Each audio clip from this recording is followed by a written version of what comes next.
to paint a winter scene. This is a video that's coming up by request. Somebody wrote me and said that they were teaching a class on painting winter scenes, and they wanted me to show them how I would paint a winter scene. I would say there's more than one way, but I also will say I'm not really a teacher. However, this particular winter scene, what I tried to do, something I love doing, by the way, is what's the word I want to say? Using both warm and cool colors to create a cool scene. So this is a cold winter scene, and I'm using oranges and blues and creating this winter landscape scene.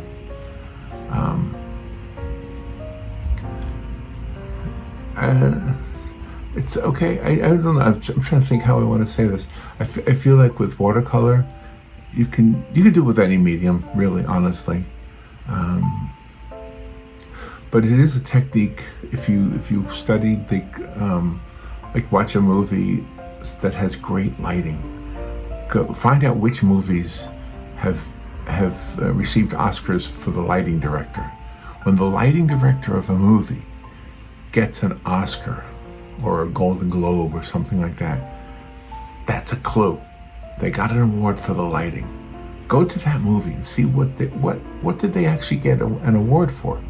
Look at the lighting of the scenes, how the sun comes in, and then pay attention to what looks like warm colors and cool colors working together.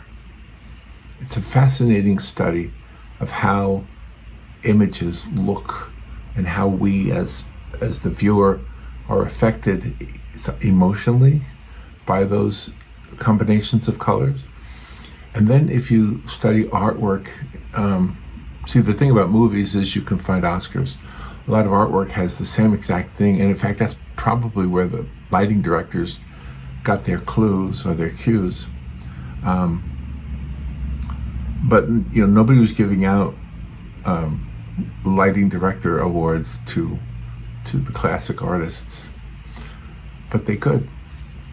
If you look at some of the great art of the past, look at the lighting. Look at how sometimes the subject in a painting is backlit. It's backlit. The back of the paint, the background of the painting is brighter than the subject.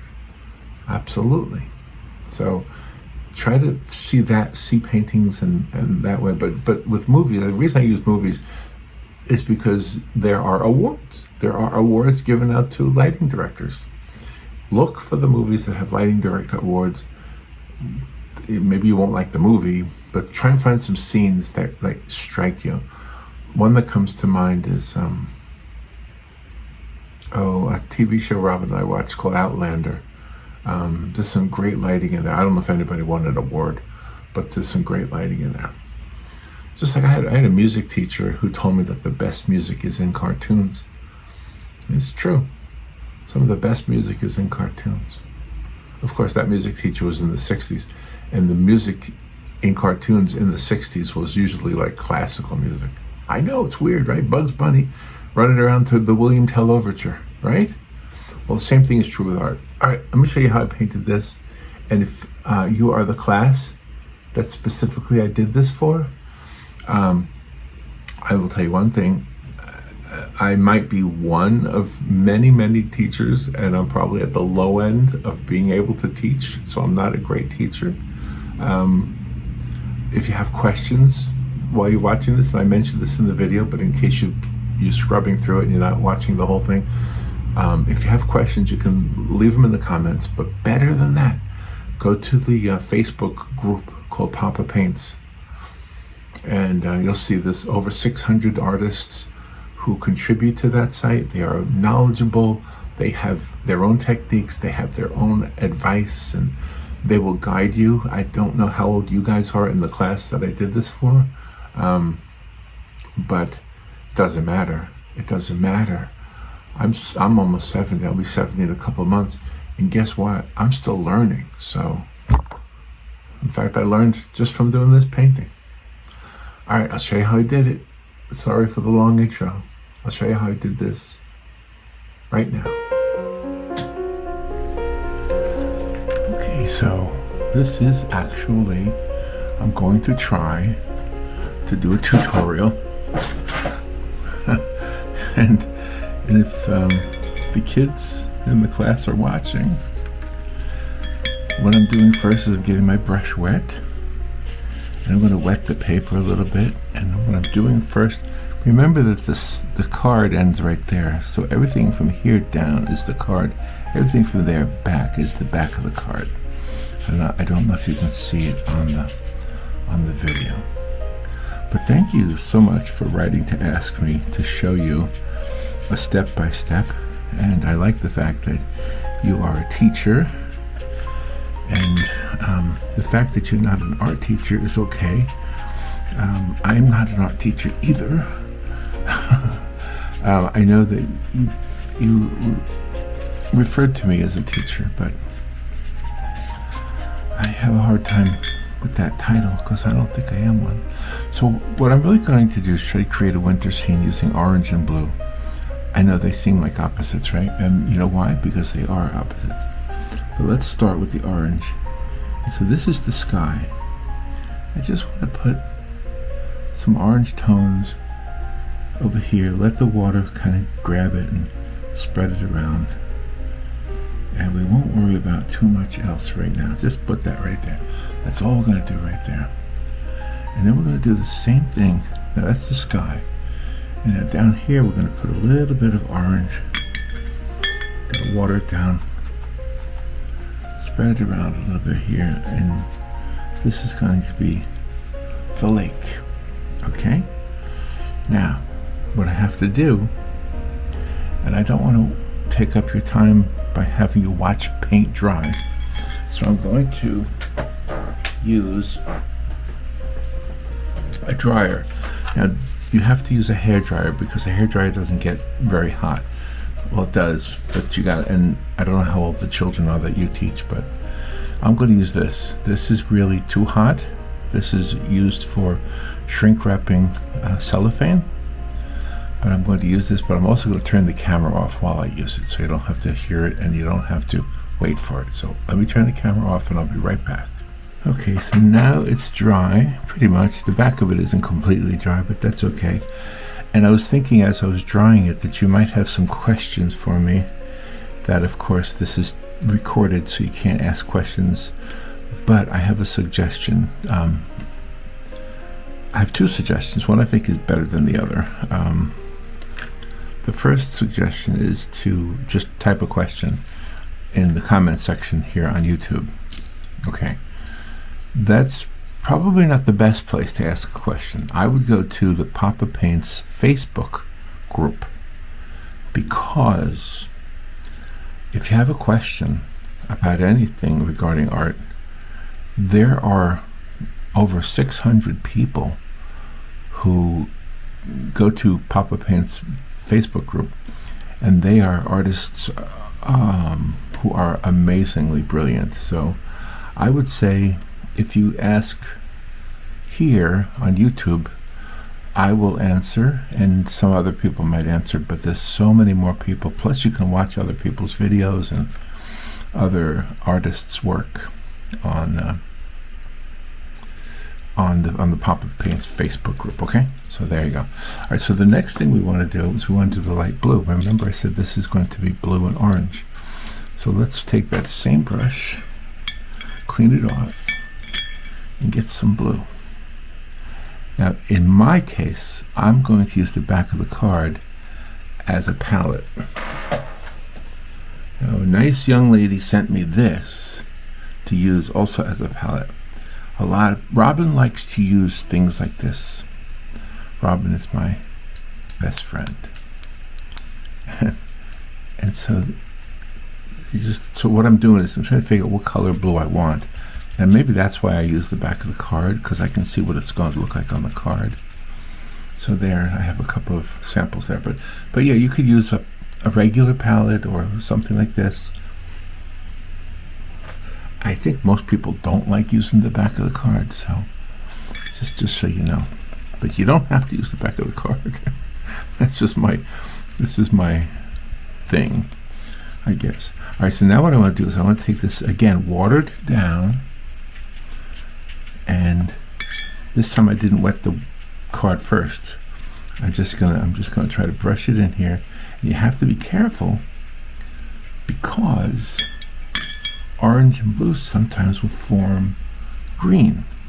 And you don't really want a green sky, but you want an orange and a blue sky kind of together. And you see it's starting to turn green right there a little bit. So I'm just trying to avoid that from happening. It might happen a little bit anyway, but there we go. And then what I want to do is take that blue again down here in the water. We're going to make it real light. Just hardly anything at all, because we're going to add darker later on. And oh, I want to point out too, see how I'm dabbing? Now that is another thing that I do that you don't have to. You can do strokes. You can do that too. I'm going to tell you the thing I tell everybody. I don't think there's a right way and a wrong way. I don't know why I started doing dabbing. I don't know why. I don't have a real reason for it. It's just me. It's just something that I started doing. So, and I didn't even know I was doing it, to be honest with you, until I started doing this Poppa Paints, this channel here, and the people who were watching the channel kept asking me about this when I do this instead of this, and I don't know. It just seems to be my way. So yes. There's nothing wrong with having your own way of doing things, and although I'm no Bob Ross, I will use the Bob Ross philosophy to just have fun. Just have some fun with your paints. And at the end of the day, you know, if you have I don't know how many people in your classroom. I should have asked you if it is kids, maybe it's adults that you teach. Or maybe you're like a church group, because I know Robin has a group she goes to sometimes in church, and they do painting stuff. So everybody's different, and so I'm going to do my best to show you how I do these things. All right, now the snow. Now this is going to be the land where the snow is. I want to tell you something. Snow is white, but pictures of snow appear white, but they're not. So what you do is you grab some very watered down, I'm going to use blue, but you could use purple. You could even use orange. Yes, you could. You could make it like a warm color to create a cold environment. I've done this, oh gosh, a number of times, and if you look on some of the other videos here on the Poppa Paints channel, you might find one. I don't want to promise I'm going to link to it, because I have a hard time finding them myself sometimes when I talk about them. But all I'm really doing is putting a light, almost like a glaze. So this is the water. See, in my mind I have it defined where the water is and everything is. Okay, so there's the sky, there's the land, there's the water. Okay, and then we're going to have mountains and trees in the background. So I'm going to take the same brush, clean it off, and this time I'm going to try to use a purple. Now here's I'm using today, by the way, I'm using pan watercolors, not in a tube. This set was sent to me by one of the viewers, and it's Mai Lang, I think is how you pronounce it. There's the name of it. And I have several different types of paints that I bought and that were sent to me, and I love them all. I even have used, let's see if I can grab it. Well, I don't know where it is, but I've even used the cheap paint that you get in Walgreens. I don't think I like it a whole lot, but you still can use it. All right, so I'm going to use, let's see,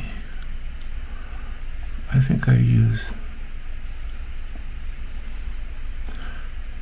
this color for the mountains right there. So 1, 2, 3, 4, 5, 6 in 1, 2, 3, 4, 5, 6. So I'm going to use this one for the mountains in the background. Just put some, as Bob Ross would say, happy mountains. Now this is wet on dry.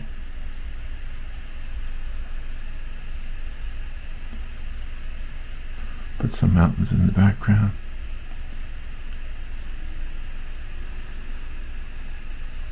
I'm purposely going to make it extra watered down so that it loses the depth. But there's a mountain there. I'm going to put a mountain here. I'm going to come back to that one. I'm going to keep that one just like it is. And then we're going to, let's see if this color next to it's a little bit, I'm going to mix a little bit of green in there, I think, because this one's going to be a closer mountain range right here. Let it come all the way up to the sky. I'm going to leave a lot of room for trees here too, so you can paint in the negative space where you want the trees to be. Okay.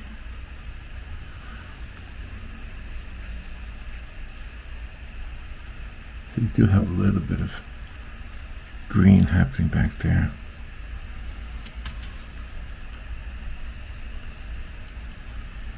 Okay. All right, now while that's drying, let's take a smaller brush. We'll try to make this as simple as possible.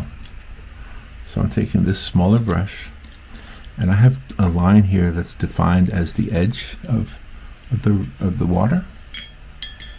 So first I want to get that defined a little bit. So let's just go ahead and put a line. And it's okay, I know a lot of times you're not supposed to do outlines of things, but you'll see how it works out nicely. And just real gently put it in there. Put that line in there so you can see it. And try to not put it like behind it. So when you're behind the snow, you don't see it as much as you do in the distance when it's on this side of it. Okay? Just little things like that. And you can start to see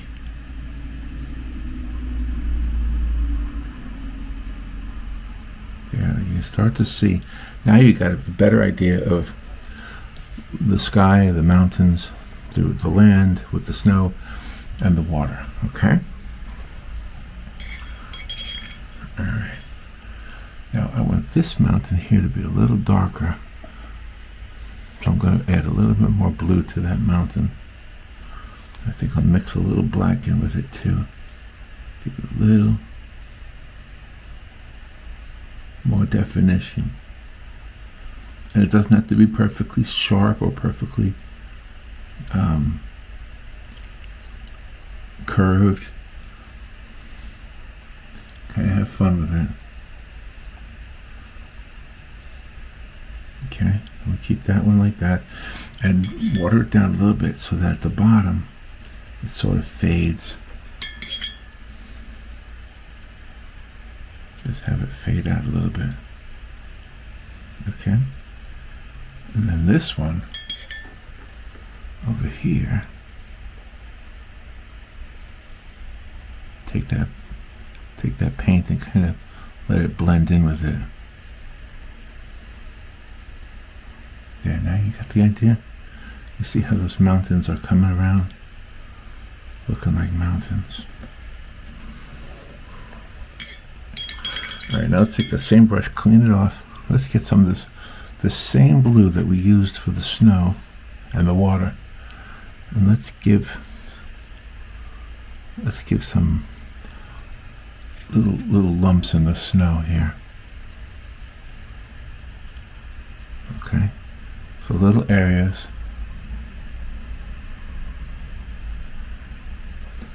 And the more you water it down, the better it'll be, I think. So I didn't water that down very much.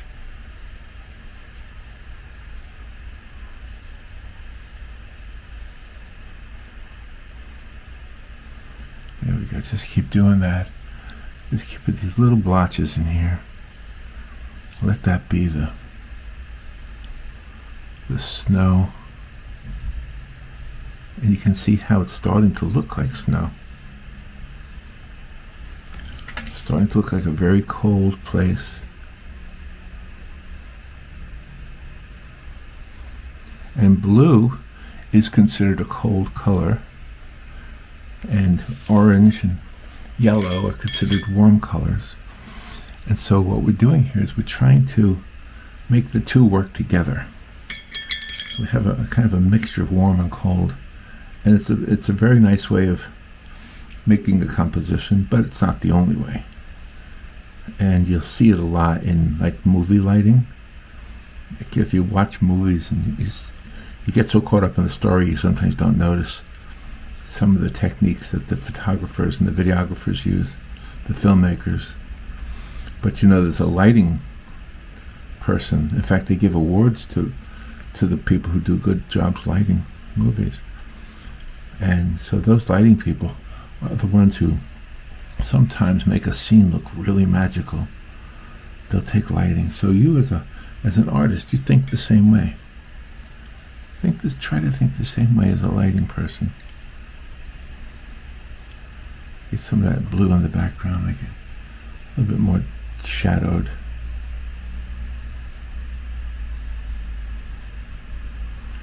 There we go. Just keep.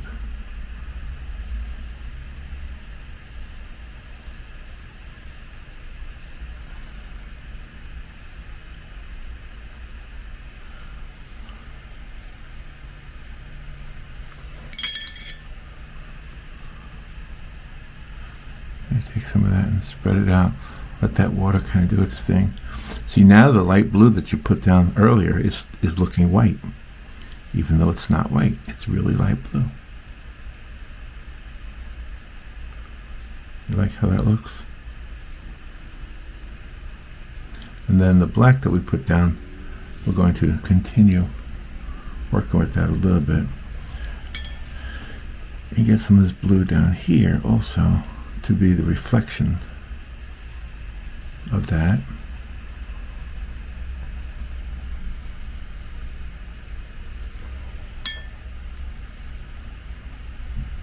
Okay. Gotta make sure it all has reflections. And let's take some of that black and darken the water a little bit, and keep in mind you want reflections. So this piece right here reflects into the water there. This piece right here reflects into the water there. Okay.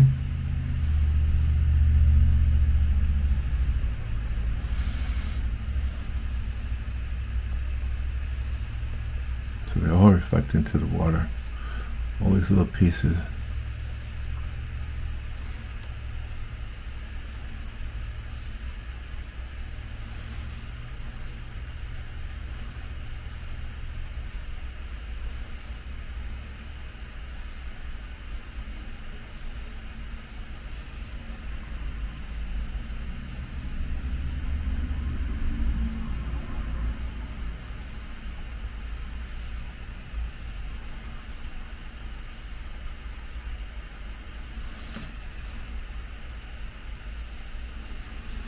Okay.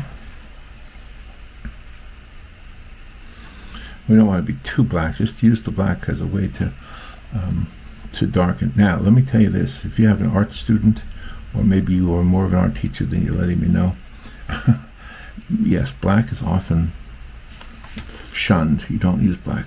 But I think in watercolor, sometimes black is nice. It does a good job of bringing things out. And so that's why I use it. And I don't use black in pastels. Oh, well, very rarely. But black and pastel can really ruin a pastel painting. And I don't use black that much in acrylic either, or in oils, just so you know. But for some reason in watercolor it doesn't seem to hurt. In fact, I like the way it looks a lot.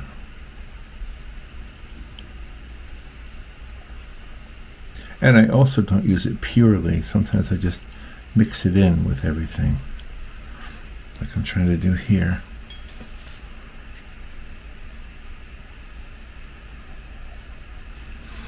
I get some more blue in there. So what I'm trying to do, I'm trying to darken the colors, make them richer, especially here in the foreground.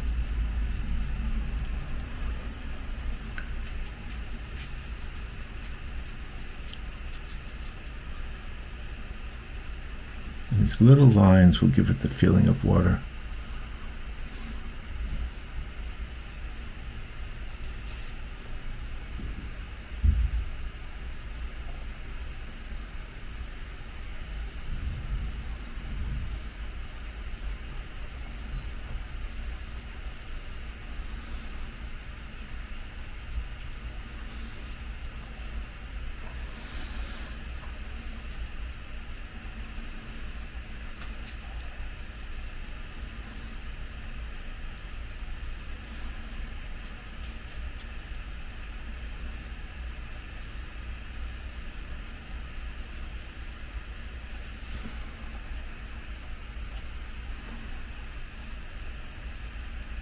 Let's darken a little bit.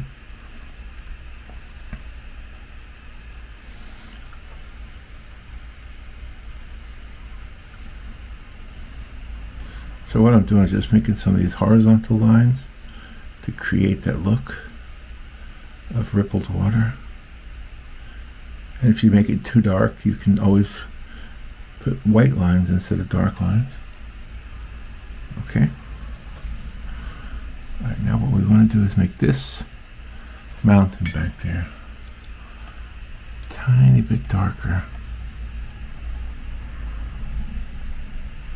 so that it's up against that mid-range mountain right there. And now some of these trees here, we can use the point of this brush and create the illusion of this particular mountain has trees that you can actually see a little bit. Okay. I hope I'm doing a good job teaching. I don't know. But if you're following along and there's something you have a question about, as I mentioned earlier, please either type it in the comment section here on the YouTube channel, or in the Poppa Paints Facebook group. I don't know exactly how to tell you how to find that, but alright, now let's go ahead and grab some of this blue and lighten it up and thin it out. And let's get some of this ground over here, a little bit darker in the distance.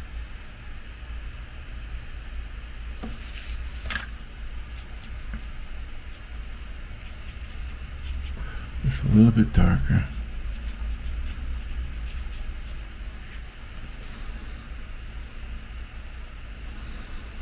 There we go.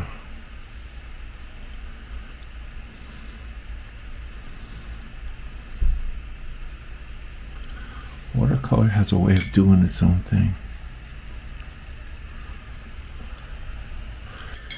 Alright, let's go ahead and try to put some of these trees in here. Now we want snow-covered trees. I hope I can pull this off.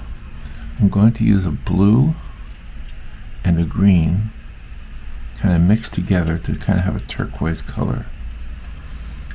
And what I want to do is make it super, super light. Mostly blue. Super light. I'm going to paint all these trees here with hardly anything. Okay, so I'm taking that blue, and all these are going to be trees over here.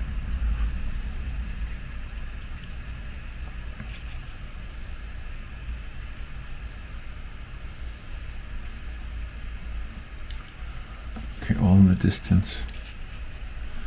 And then over here we'll do the same thing, make it a little bit darker. I think what I want to do is make some of these that reach over the mountain. And you want to leave room for snow.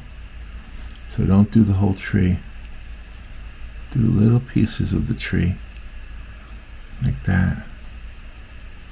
Let's make this taller. But you see, you keep areas of the tree so you can add white to it later on. And let me talk about the white now.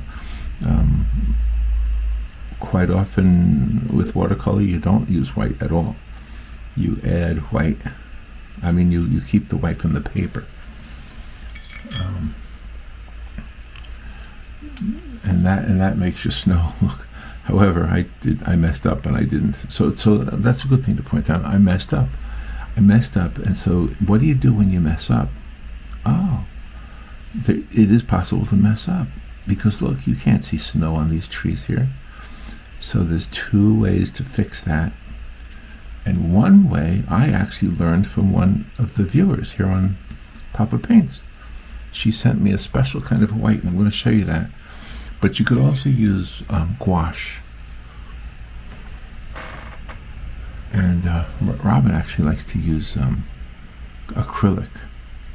Robin will use acrylic sometimes to whiten something if she's working in watercolor. So just so you know, there's more than one way to do it. And there you go. So you see how right there it looks like snow already on the trees? Well, that was what it would all look like if I had done it correctly. All right, now over here, let's put some dark sides to these trees, because we got the light side already.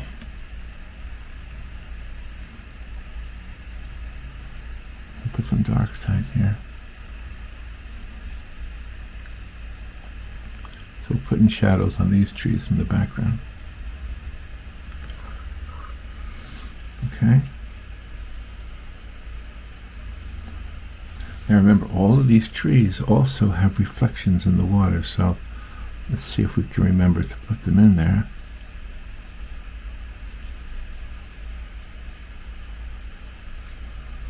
Same over here.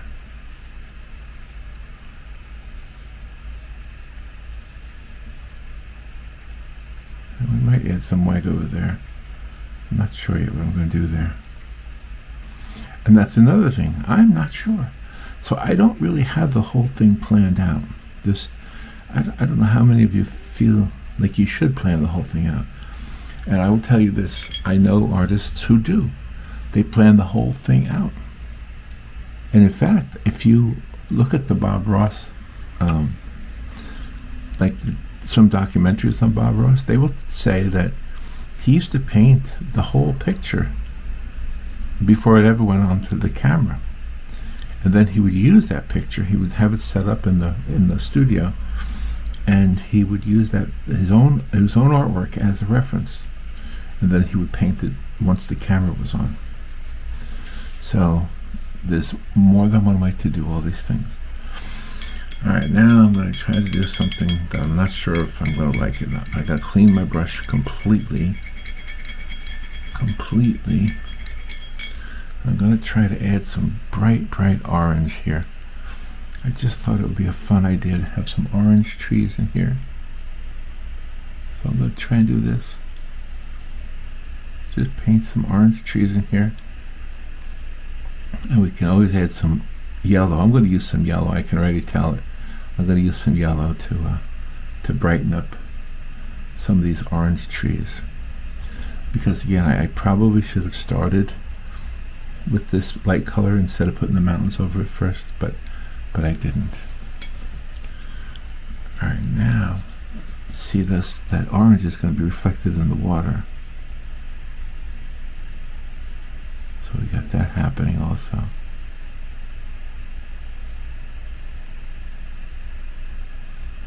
And we're going to take the yellow in a second. We're going to make it brighter.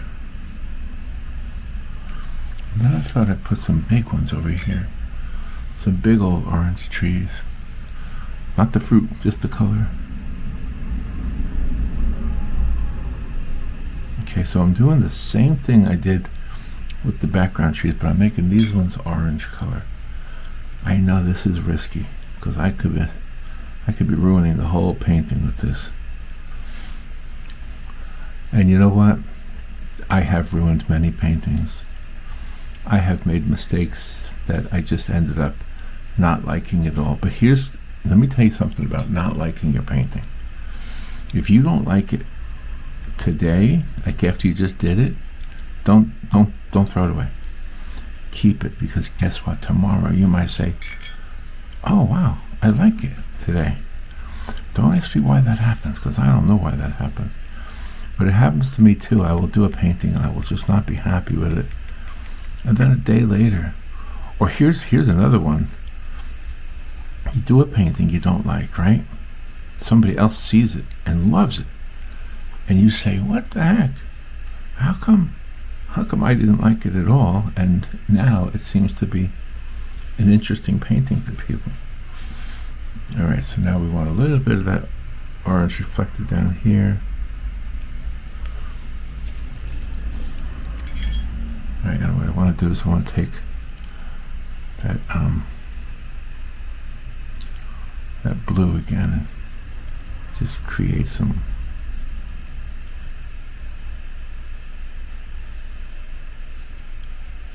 trees over here that have snow on them or something. And vertical lines too. These are vertical lines. I'm calling them vertical lines because that's what they are, but you can call them twigs. You can call them just something over here happening, just something to kind of balance out the picture. All right, now, all right, we are very close to being done, I think. But what I want to show you is how I use the yellow from the gouache.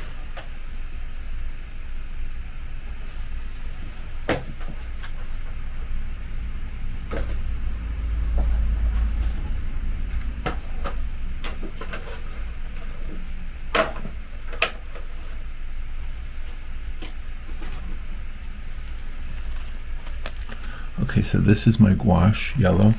This is from the Master's Touch collection. I'm going to take this yellow. I'm going to use that cool little thing that I got from Deb. I'm going to put some yellow in there. Just a little dab. And I'll use a perfectly clean brush. Grab some of that yellow and let's put it on top of these trees here. Let's give some light to these trees. Just grab the yellow straight out of the tube. A little bit here. Make sure you put it in the reflection too.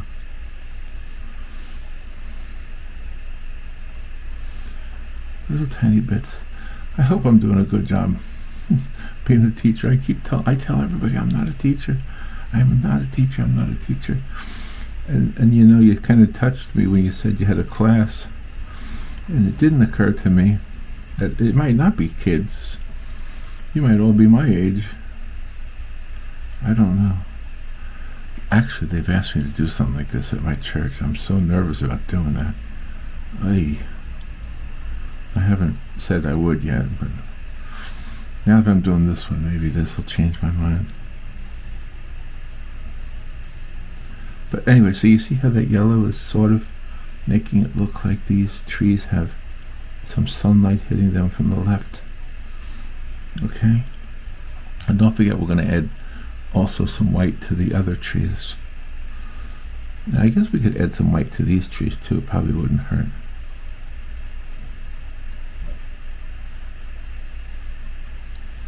Okay, so just kind of repeat everything you did for the... Okay, now over here we're going to do the same thing. But you see how that now you're starting to get the feel of of the warm and the cool working together. And by the way, I'm using the gouache kind of like acrylic. I'm putting it on really thick. There's nothing wrong with that. I know if you, oh, by the way, if you're in a contest, you got to read the rules to the contest, because some watercolor contests do not want you to use gouache. They only want you to use pure watercolor. So just keep that in mind.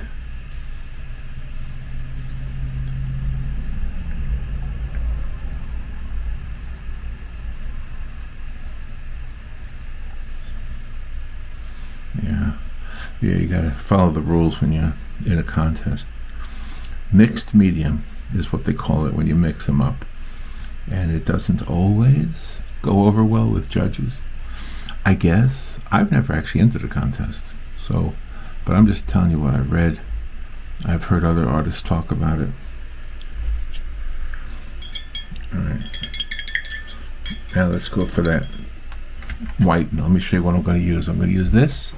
It's called Dr. P.H. Martin's Bleed Proof White. I like it a lot. I like it because it is so opaque. It does the job. And you take a little bit out and you put it in the dish. And then I need a tiny brush. Just a tiny little brush, and try to get some of the white onto the areas of these trees, okay? So here, remember these trees over here? We want to put some snow on them now. Now we get to put some snow on these trees. Isn't that nice? Doesn't that look really super nice?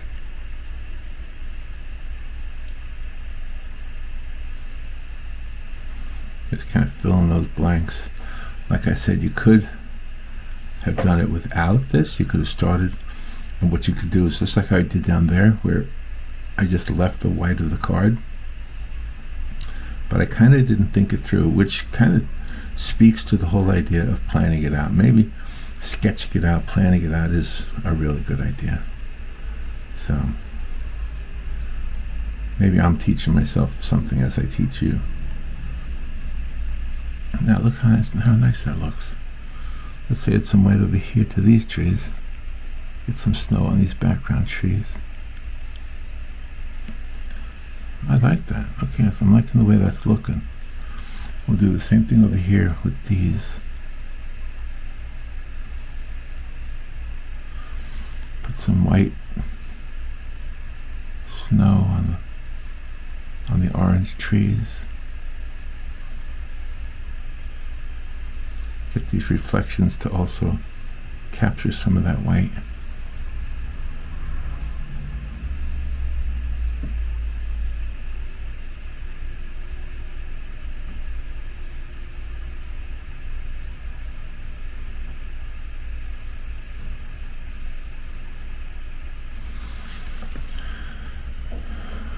And you can put a little bit more over here. The white, I think, mixed with the yellow gives it a brightness that I like.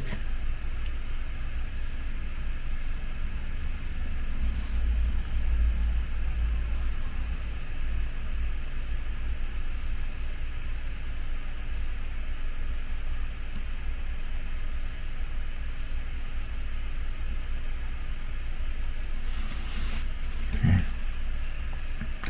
Now let's go ahead and take some of that white and make couple little areas here in the water.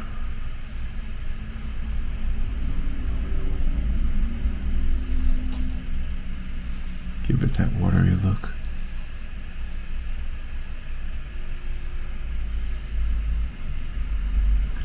And the only thing I think I want to add now, I think I want to add some more.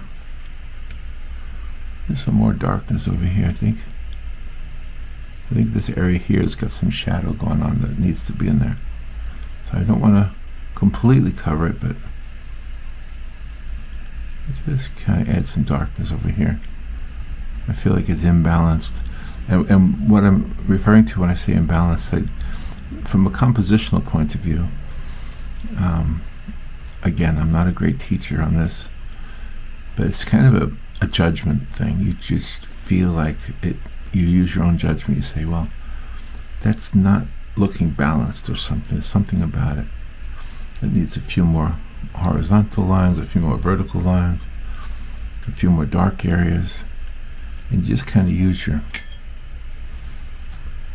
I don't know, your artistic eye. Does that make sense?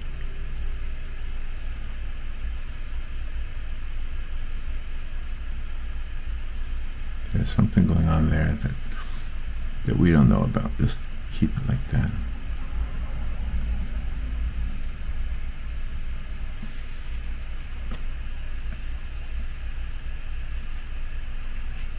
Okay. Just spread out the darkness a little bit into this water.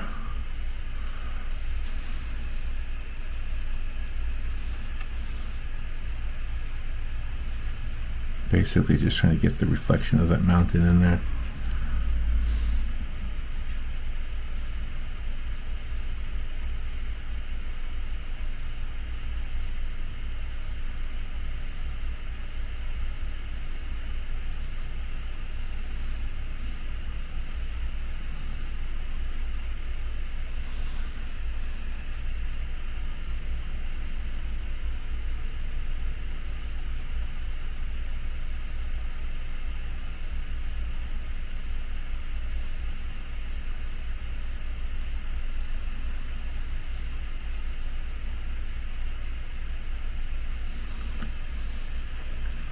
There we go.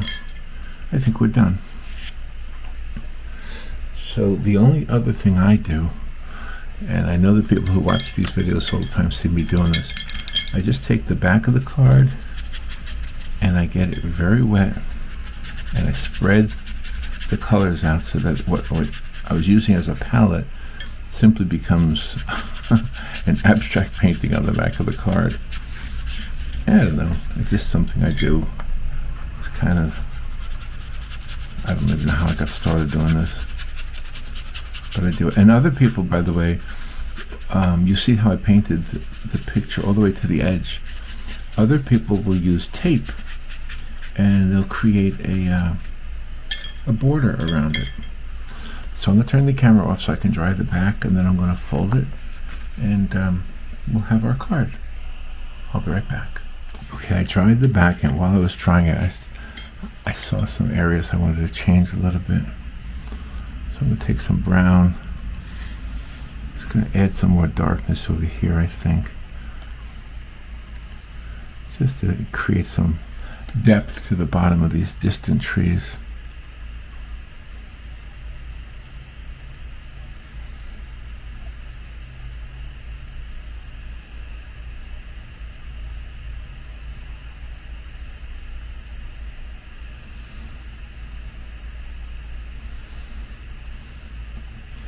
It's still looking orange, but not quite as orange as I had hoped.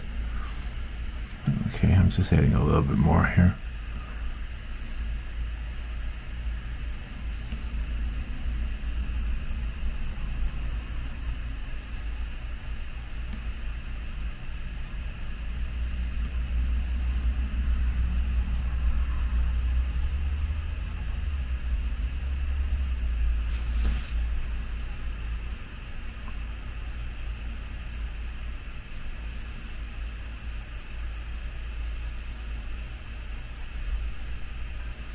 There we go. A little defining it just a little bit more. Again, I wouldn't try to like replicate this painting. You can. It's okay with me. But I mean, it's better to just take the elements of what we're talking about and make things your own, you know? Paint your own picture that using the elements. It's like if you watch Bob Ross, he'll show you how to do trees and how to do this clouds in the sky, and you don't have to paint exactly what Bob Ross paints. You just use the elements that he's teaching you about, or that he's demonstrating for you. And I think that's a great thing.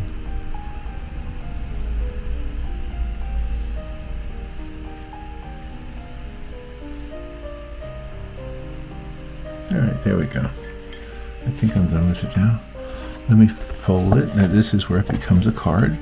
Up till now it's just been a piece of paper. But when you fold it, it becomes a card.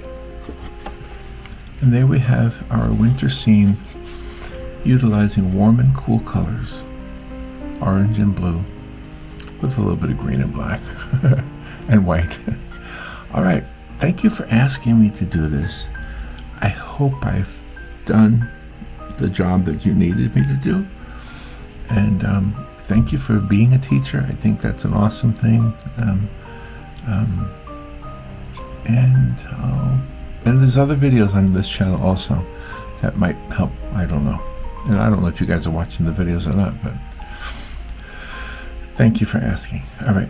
And thank you for the people who send me the paints and the brushes and the palette and giving me advice and direction, because I'm learning too. I am not a teacher. I am a student. All right. Thank you so much. Bye.